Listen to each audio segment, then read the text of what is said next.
Welcome to study I Q. I am Amit वरीद खिलोर। जैसे ही हमारे पास पैंडमिक नाम की जो प्रॉब्लम है हमारे सामने आई, the whole world actually came to the conclusion कि lockdown is one way to solve it. इसको कंट्रोल करने का एक ही तरीका है। अब जो लॉकडाउन है, अगर बहुत ही इमीडिएट कहीं पर एक लोकलाइज्ड लॉकडाउन हो, जैसे कि एक स्टेट को या एक सिटी को या पर्टिकुलर एक एरिया को अगर लॉकडाउन करना पड़े, कंटेन करना पड़े, then it might seems a very smart strategy. However अगर पूरे के पूरे देश को लॉकडाउन कर दिया जाए तो वो स्ट्रैटेजी इतनी कारगर हो नहीं सकती है। ज्यादा से ज्यादा 2 से 3 हफ्ते के लिए एक बार कभी करने की जरूरत पड़ गई तो वन माइट अग्री कि पॉसिबिलिटी इमरजेंसी ऐसी है कि करना पड़े, बट बियॉन्ड दैट उसको एक्सटेंड करना has led to the complete destruction of the economy. क्यों? देखिए, हमारी जो जीवन है पूरा का पूरा, उस जीवन में 2 चीजें इन्वॉल्व है, और जिसका जो प्राइमरली मेन फैक्टर है वो ये है कि बेसिकली हमें जिंदा रहने के लिए बाहर जाकर काम करना पड़ता है। एंड लॉकडाउन एंटेल्स कि बेसिकली बाहर नहीं जाया जा सकता और घर के अंदर ही रहना है।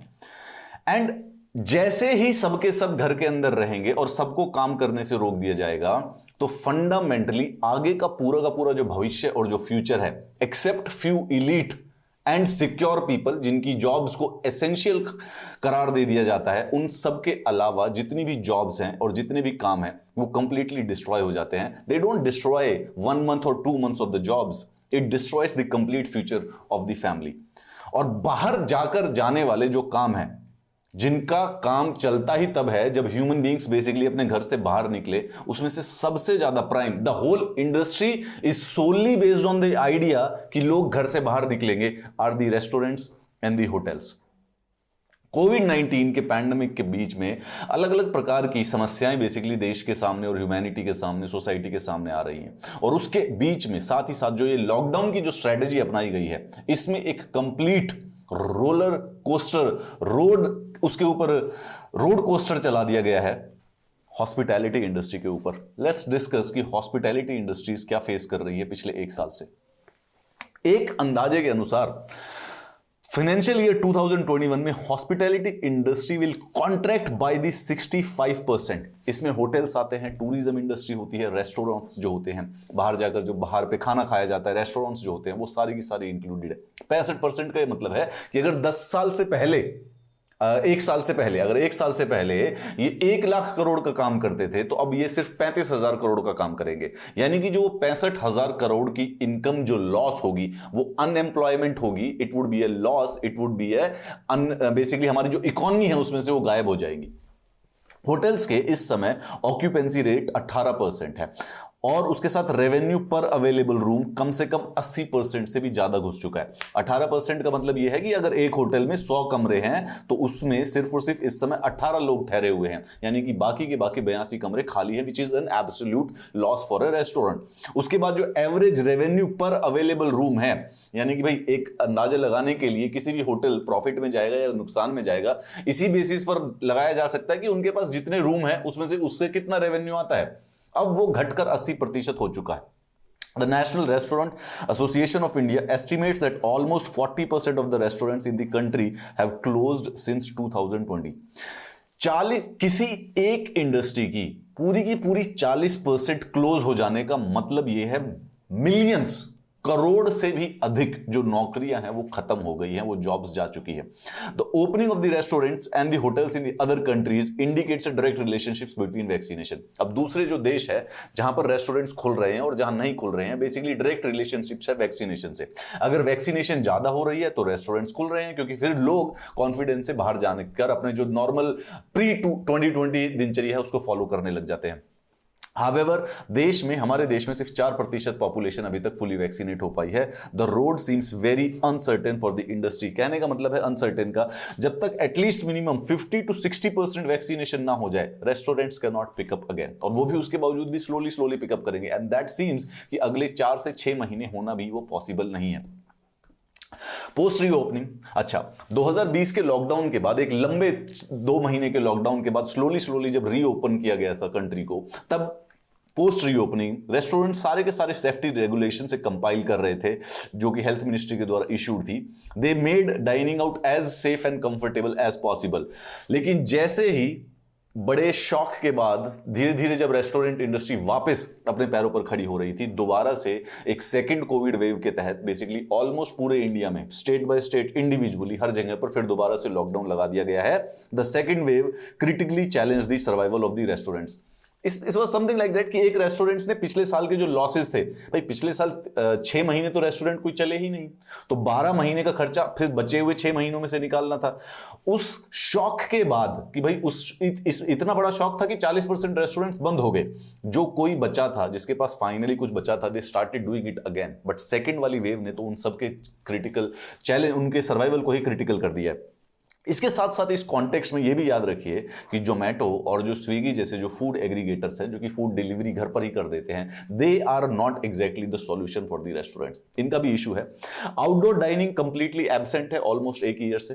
Food aggregators became the only norm for the survival of the restaurant. तो जो रेस्टोरेंट्स का काम चल रहा था वो सिर्फ और सिर्फ स्विगी और जोमेटो की वजह से चल रहा था। घर पर बैठकर जो ऑर्डर हो जाते थे, जो ऑर्डर डिलीवरी होते थे, वही बेसिकली रेस्टोरेंट्स को पैसा मिल रहा था। रेस्टोरेंट्स पिछले पूरे साल हैवी मेजर लॉसेज में जाते रहे, लेकिन उसके बावजूद भी जोमेटो, जो वन ऑफ द हमारे देश में 2 इस समय मेजर फूड एग्रीगेटर्स हैं, फूड डिलीवरी एग्रीगेटर्स हैं, Zomato and Swiggy.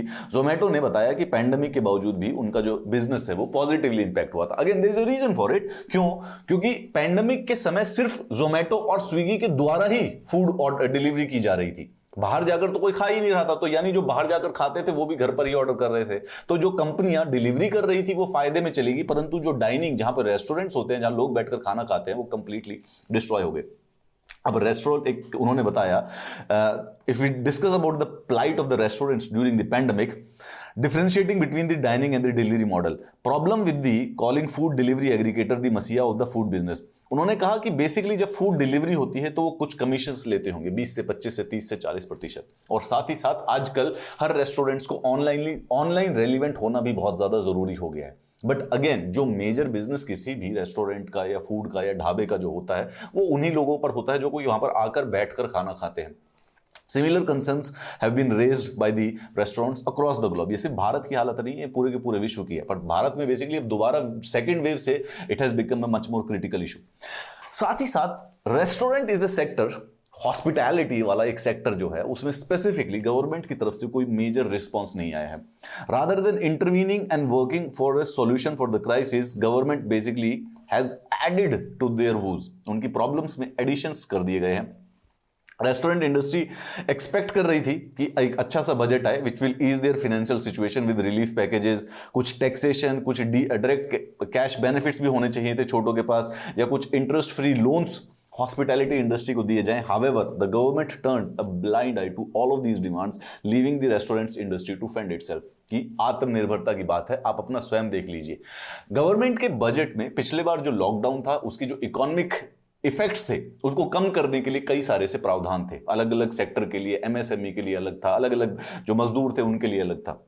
However, as far as the hospitality is concerned, उनका बेसिकली इस बात पर पूरा का पूरा फोकस नहीं गया, and it was let to feed on itself।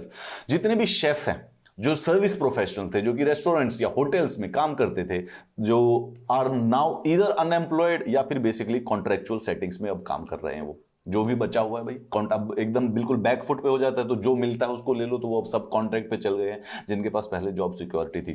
This segment has found it extremely difficult to survive and is in dire needs of the direct cash benefits.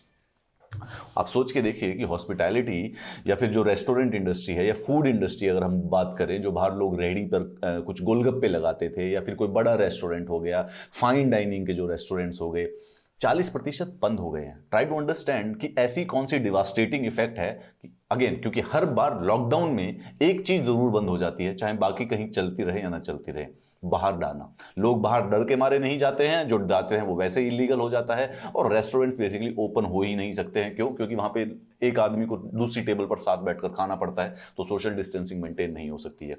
Lockdown as a strategy has wreaked havoc on the food industry or the hospitality industry combined together. The government needs to put something onto it. Restaurants ने जितने भी possible service models थे इसको survive करने के लिए, food delivery कर किसी भी प्रकार से, they tried surviving in this pandemic, however yet they find it hard to profitably deliver their promise of the hospitality. अगर गवर्नमेंट उनको डायरेक्ट सपोर्ट नहीं करेगी तो millions of the jobs will be lost, and millions of the jobs have been lost, और आने वाले भी अगले 6 महीने में बेसिकली हॉस्पिटैलिटी इंडस्ट्री का जो व्यू पॉइंट है वो काफी अनसर्टन है। Many of your restaurants will shut down. अगर आप इस समय अपने चारों तरफ देखेंगे तो आप नोटिस करिएगा कि कुछ ना पिछले 1 साल के अंदर अंदर डेफिनेटली कुछ ना कुछ फूड जॉइंट्स जो आपको पसंद थे या कुछ और जहां पर आप कभी खाना खाते थे दोस्तों के साथ या फिर हैंग आउट करते थे, दे हैव बीन क्लोज्ड। अभी इस समय की बात देखी जाए तो गवर्नमेंट हैज ना उन्होंने कोई डिक्लेयर किया है, ना उन्होंने कोई बताया है, has no plan for the hospitality industry. Basically इस समय आत्मनिर्भर भारत की बजाय रेस्टोरेंट्स और होटल्स को बोल दिया गया है कि आप स्वयं अपने ऊपर आत्मनिर्भर हैं। It's a very sorry state of the economy right now, and very specifically, the worst affected is the hospitality industry. Lockdown, though it sounds a novel strategy, परंतु एक कुछ ऐसी स्ट्रेटेजी होती है जैसे स्कॉर्च्ड अर्थ स्ट्रेटेजी होगी, वो एक पर्टिकुलर टाइम के लिए ही वैल्यूएबल है। लॉकडाउन को अगर आप लगा सकते हैं तो सुपर इमरजेंसी में ज्यादा से ज्यादा 2 या 3 हफ्ते के लिए लगा सकते हैं। उसके बियॉन्ड लॉकडाउन एक ऐसी स्ट्रेटेजी है एनालॉजिकली कि कोई पेशेंट है और अब आपने कहा है कि उसको सही होने के लिए अगले 4 दिन तक इसको, अगले 4 महीनों तक या 4 हफ्तों तक इसको कोई भी खाना मत दो। So if a person is sick, if a person is ill, और उसको सॉल्यूशन उसका ये दे दिया जाए कि इसको अगले 4 हफ्ते तक खाना और पानी ना दिया जाए, is it really a solution? If you need the PDF of this class, इस टेलीग्राम चैनल को ज्वाइन करिए। If you need to connect with me, choose your social media. Hospitality industry से जो लोग इफेक्ट हुए हैं, आप किसी न किसी के कांटेक्ट में जरूर आते होंगे। प्लीज इस यूट्यूब वीडियो के नीचे शेयर करके बताइए कि लॉकडाउन होने की वजह से आप लोगों को कैसे इकोनॉमिक प्रॉब्लम्स फेस करनी पड़ रही है, एंड इज दिस ट्रू? क्या ये बात सच है? डू यू अग्री कि lockdown is not exactly the right strategy to handle a pandemic and this has wreaked havoc on the economy? I'll see you in the next class.